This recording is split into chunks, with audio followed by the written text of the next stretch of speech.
What's the weirdest reason you broke up with your boyfriend? When I first started dating Liam, I thought it was cute how much he loved his dog. Her name was Daisy, a golden retriever with the kind of big brown eyes that made everyone melt. The first time I went to his apartment, there were photos of her everywhere. On the fridge, the walls, even his phone wallpaper. "She's my girl," he said, ruffling her fur. I laughed, thinking it was just one of those dog parent things. But after a few weeks, I realized it wasn't normal. Not even close. For starters, she slept in the bed. I don't mean at the foot of it or beside us. I mean between us, head on the pillow, tucked under the blanket like a human. If I tried to move her, he'd snap, "Don't!" She likes her space. So I'd end up clinging to the edge of the mattress while Daisy snored with her head on his arm. He even kissed her goodnight before he kissed me. Then came the jealousy. I'm not exaggerating. This dog hated me. If I hugged him, she'd growl. If I sat next to him, she'd wedge herself between us, pressing against him until I had to move. I thought he'd at least correct her, but he'd just laugh and say, "She's protective of me. Isn't that adorable?" No, it wasn't. It got weirder. He cooked chicken for her. Not dog food, actual seasoned chicken, with rice and vegetables. Once I came over with takeout and he said, "Oh, we already ate." "We?" I said. "Yeah, Daisy and me." Like that was normal. When I brought it up, he said, "You just don't get it. She's been with me through everything."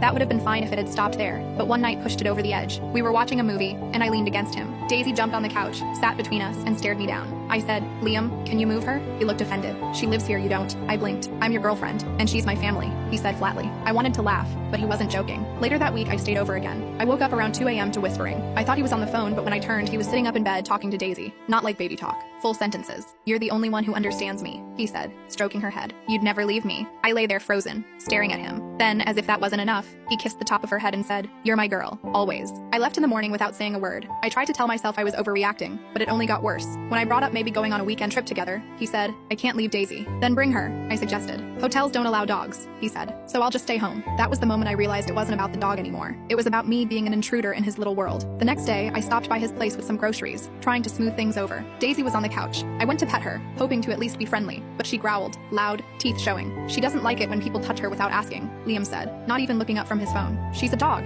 I said. "You're being disrespectful," he shot back. I laughed in disbelief. "To whom? Her?" That's when he said it. "You know, I think she's right about you. She's a dog, Liam. She can sense people's energy," he said, "and yours is all wrong." I just stood there staring at him. I said, "You're choosing a dog over a human being?" He didn't hesitate. "If the human being doesn't respect her, yes." I felt my stomach drop. He looked at Daisy and smiled like she'd just won something. I put the groceries down and walked to the door. He didn't stop me, but then he said, "You're making a mistake." I turned back. "No," I said. "You are." A few days later, he called, said he missed me, said Daisy wasn't eating since I left. I almost felt bad until he added, "She knows something's wrong." I said, "Maybe she's just tired of chicken." He didn't get the joke. Then, last week, I ran into one of his friends at the coffee shop. He told me Liam had been bringing Daisy to couples therapy. I actually laughed out loud. "You mean obedience training?" I asked. "No," he said, "therapy." He told the therapist she's his emotional partner. I didn't even know what to say. I went home, blocked his number, and promised myself never to date another man who calls his pet his soulmate. I still see him sometimes around town, Daisy trotting beside him, leash loose, her nose pressed to his leg like she owns him. And honestly, maybe she does.